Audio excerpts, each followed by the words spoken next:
Bon, la construction d'un automate fini. J'ai coupé parce que sinon la vidéo était trop longue.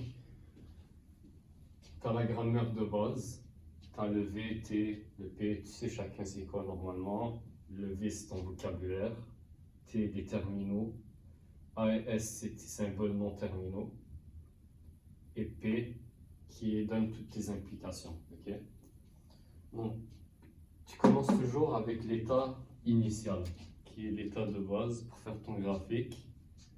Ça va représenter ton S. Okay? Je devrais faire le contraire là. S représente ton état initial qui est S0. Okay? État initial.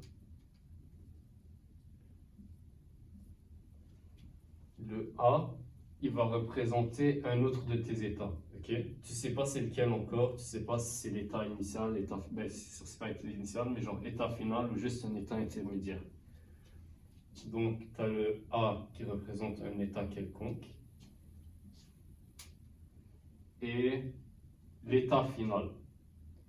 L'état final, comment tu vas le déterminer en partant de ça? Tu vas commencer par faire ton état initial, S0, état A intermédiaire. Tu sais que ça c'est ton état initial, départ. Comment tu comprends ça? Genre, comment tu lis cette partie-là? C'est comme un code en fait. Ton S, il implique un A. Ça veut dire quoi? Ça veut dire que quand l'entrée ici, c'est 1, tu vas aller vers A. A, ça représente quoi? Ça représente ton S1. Donc, tu sais que quand tu rentres 1, tu vas vers le A. Et quand ton S, il va directement à un état terminal, sans état genre non terminal, tu sais qu'il va vers ton état final. Ça représente l'état final. Donc le S1, quand l'entrée c'est 0, ça va aller vers ton état final. Donc tu as un autre état quelconque qui n'est pas A, on va l'appeler S2, qui représente ton état final. Quand tu as 0, tu vas vers ton état final. Lambda, ça représente quoi? Ça représente l'ensemble V. Ça, on s'en fout, on ne va pas trop y porter attention pour l'instant. Dans cet exercice-là, il ne sert pas à grand-chose, parce que ce serait juste ensemble vide. Rien. Il n'y a rien. Bref, ce serait plus quand tu n'as rien, en fait. J'ai de la merde, mais quand tu n'as rien, ni 0 ni 1, tu vas vers un autre état, S3, mais genre, tu n'as rien dans tous les cas. On s'en fout de cette partie-là.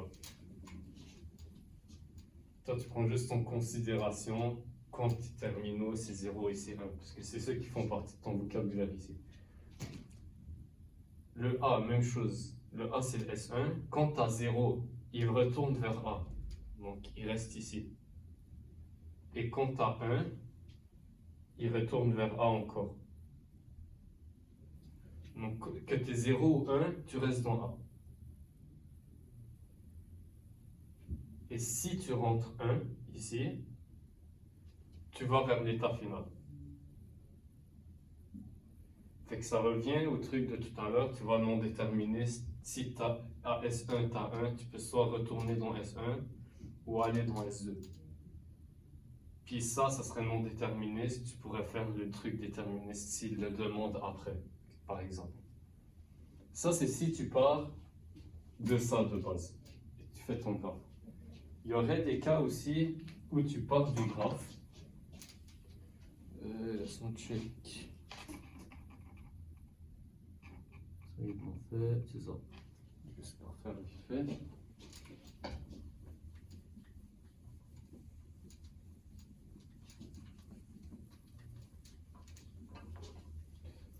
Là, c'est vraiment des exercices simples, mais au fur et à mesure, tu fais des exercices compliqués, tu vas t'habituer.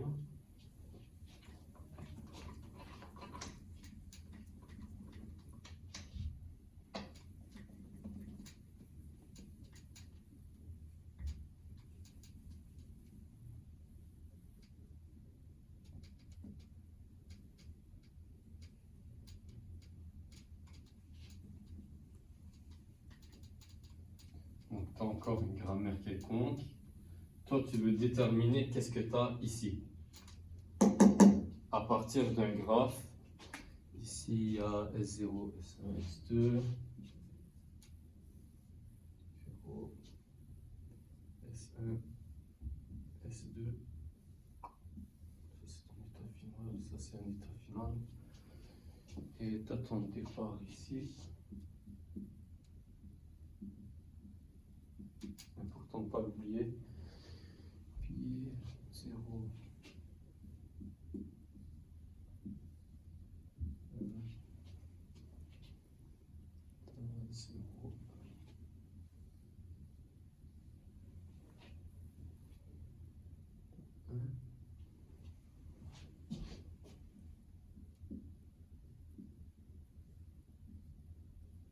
0.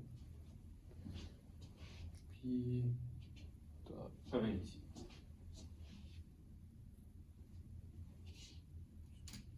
Voilà. Là, comment tu fais pour déterminer ta grammaire à partir de ça? Tu vas commencer par donner des valeurs non terminales à tes états. Donc S0, S1, S2, tu vois quand on mettait S, ça représente S0. Là, c'est le contraire. Donc tu as S0, ça représente quelque chose, S1, puis S2. Okay.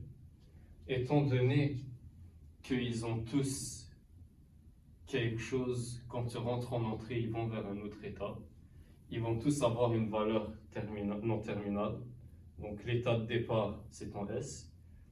Tes deux autres états, A, B. Tu peux les appeler comme tu veux, du moment que c'est des états non terminales. Et tu vas commencer à faire tes implications. Donc ton P de tout à l'heure, tu vas commencer à faire ça à partir de justement ce que tu viens de créer. Donc le S0 qui représente ton S, est-ce que je vais écrire? Je vais mettre directement ici. Donc S, il implique quoi? Quand ton entrée c'est 0, il va à S1. Donc 0, S1 ça représente A. Quand ton entrée c'est 1, il va à S2. Donc 1, il va à B. Et tu mets aussi que quand l'entrée c'est 1, étant donné que B, le S2 ici, c'est un état final, tu peux mettre que S, il va à 1, ça va à l'état final automatiquement. Okay? Même chose, tu fais pour le A et le B. Donc le A, quand c'est 0, il reste dans A. C'est ça, ouais. 0A. Quand c'est 1, il va à B. Puis, quand c'est 1, le B il représente l'état final, donc il va vers l'état final. C'est un état final. Et pour le B, 0 ça va à A. 1 ça reste dans B.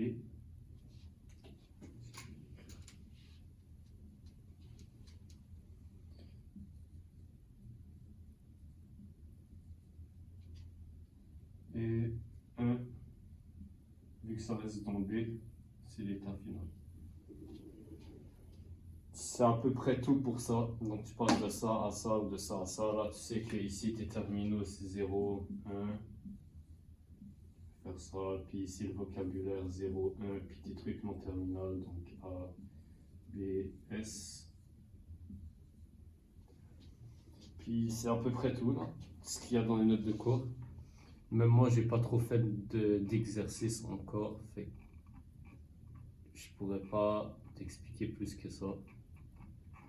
Ce qu'il y a dans l'annexe, je vais pas te mentir, j'ai même pas check parce que je sais pas si c'est à l'examen ou pas. Mais bon, je vais faire des exercices. Puis si tu as des questions, quelque chose, tu me dis. C'est à peu près tout.